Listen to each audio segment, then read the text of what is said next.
So I want to say thanks, of course, to the individuals who are responsible for putting this session together. I've been listening with rapt attention.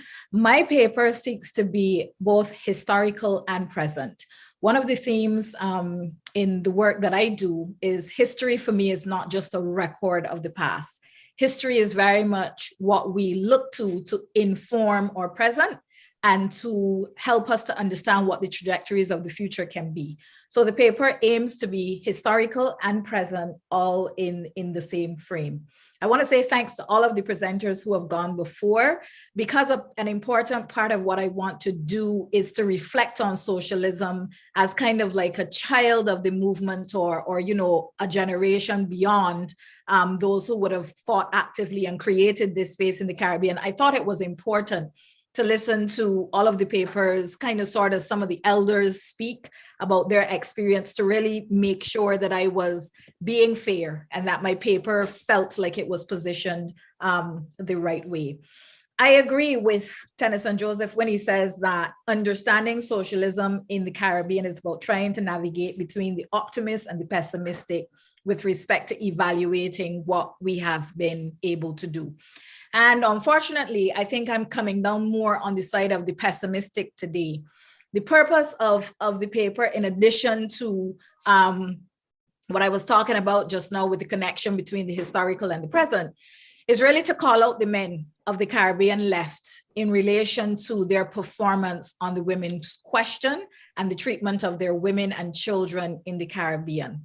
It is an inventory, like I said, from the perspectives of the descendants of the men of this movement. And I'm purposely saying men. It was not always men, but up to very recently, and I would say, you know, based on the research that I've done for this paper, even not just, you know, in the past, but now it still reads like it is a very masculine story. And some of the women who have fought right alongside and who have been able to support these causes in the Caribbean are still not mentioned adequately and are still fighting for space within the record. So it is an inventory from the perspective of the descendants of the men of the movement. And it is a reminder that the descendants are both male and female.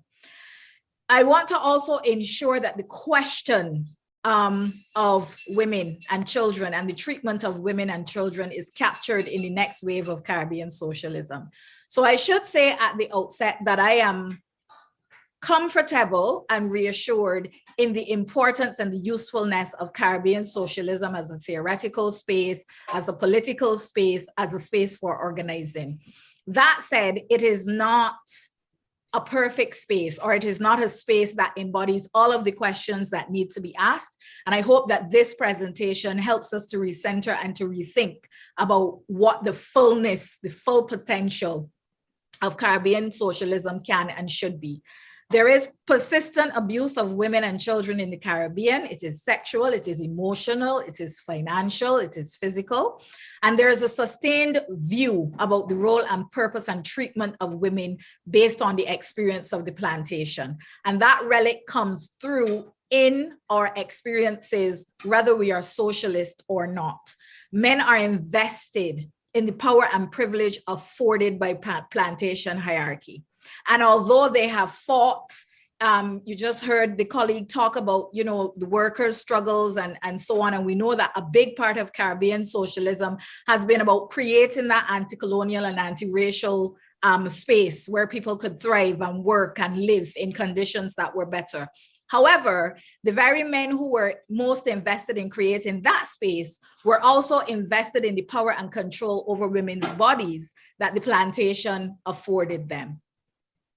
So what exactly are we talking about when we talk about socialism? I mean, we're in this space and we kind of know that we're speaking to the convergent, but it is still important intellectual activity to at least define the terms that you're using. And I like how Margaret Stevens, in her book about the Caribbean and the experience of socialism and Marxism and that radical movement around all of that. I like how she talks about the fact that the Caribbean drew pieces from various movements to create its own thing. And she highlights the importance of the Caribbean in terms of the Black radical tradition and the Caribbean almost being like a petri dish, where a lot of the theory and a lot of the beliefs about, Black liberation and the fight for Black liberation and what that could look like. My apologies. Although she did a lot to the Caribbean was a space that was integral in all of that, yet there were contradictions. And I am kind of manipulating what Stevens meant by those contradictions, because I am broadening that to include the contradiction that I just spoke about in terms of how men wanted safer spaces to work, men wanted safer spaces to live, men wanted a part of the overall society that was very colonial and very white, but they also wanted to maintain their dominion over women's bodies and the experience of women and children within the society. So what has been the damage of the approach to socialism and our treatment of women and children? The major damage for me is that socialism is not aligned with justice. So you can be socialist in the Caribbean and be misogynist. You can be socialist and be homophobic. You can be socialist and you can be classist. And the result of that is that there is an unequal hierarchy that remains to be challenged. And like I keep saying all the time, that's where the history meets the present, because we are still stuck in that mold and model of a society that cannot be supportive and healthy for all of us. So it might be better for Black men, but it definitely is not better for Black women. It definitely is not better for Black children. Socialism has been a safe space for problematic men because of this unchallenged hierarchy that I'm talking about. And in my paper, I look at a book that's written by David Commissiong about a man who at the time was well into his 50s and who ended up having a relationship with a 20-year-old sister who had come into the movement. And Commissiong wrote this book in 2018, post-Me Too movement, did not understand or see the problematic nature because this is the Caribbean, right? This very much is the ethos, and it remains unchallenged pretty much in our neck of the woods, for the lack of a better way to put it. Of course, we also know that Ralph Gonzalez is one of the individuals who is touted as kind of some sort of bastion of the Caribbean left and of Caribbean socialism. But we know about Gonzalez's several instances where women have accused him of various things. Many of the women in the Caribbean who have had the experience both within socialism in the academy to physically be before this man or around this man, have our own experiences and our own stories, and yet still post-Me Too, post everything else that has happened in the world, this is still the face of socialism and what socialism is supposed to be about in the Caribbean. So the result of all of that, I think, is that the socialist movement has been weakened. And Andiaye talks about the effects of the exclusion of women, particularly in the Grenada Revolution. In the anthology about her work, The Point is to Change the World, Andiaye actually expresses her surprise and confusion when she was on the ground around the Grenada Revolution, just at the time when the revolution was crumbling. And she expresses surprise that the women in the movement could not and did not do more to be able to bolster the movement or to be able to support it at the point where it was crumbling.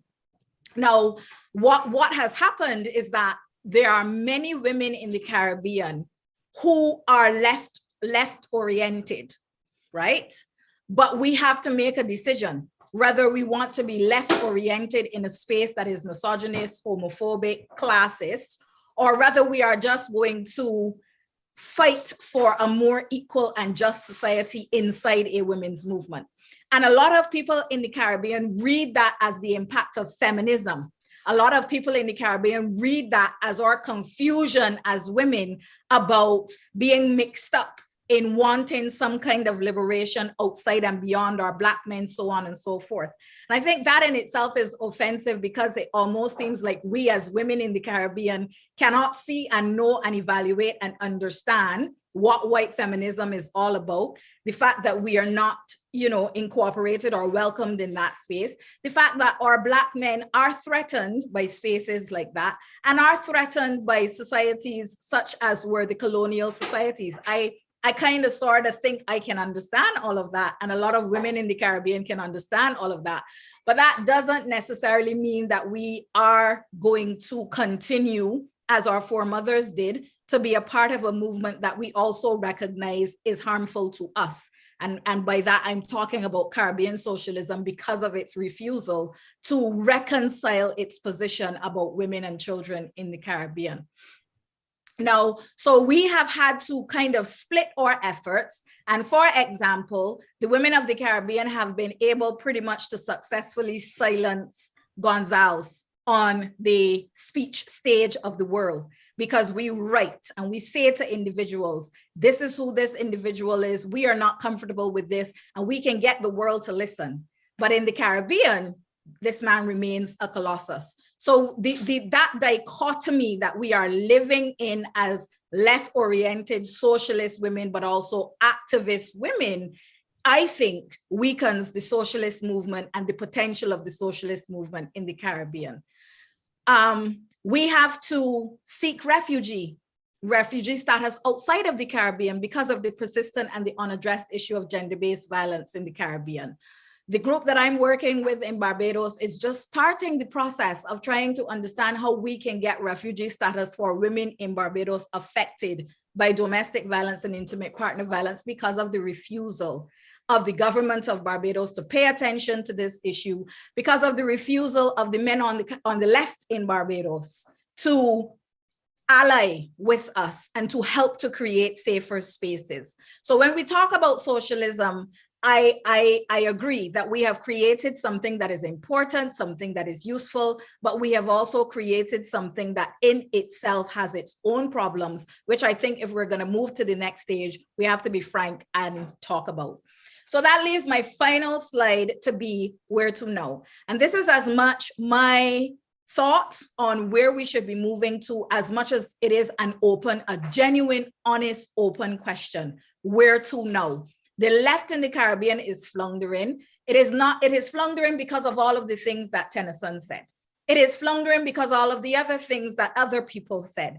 But it is also floundering because there is a philosophically unreconciled issue inside of socialism itself. You cannot be socialist and classist.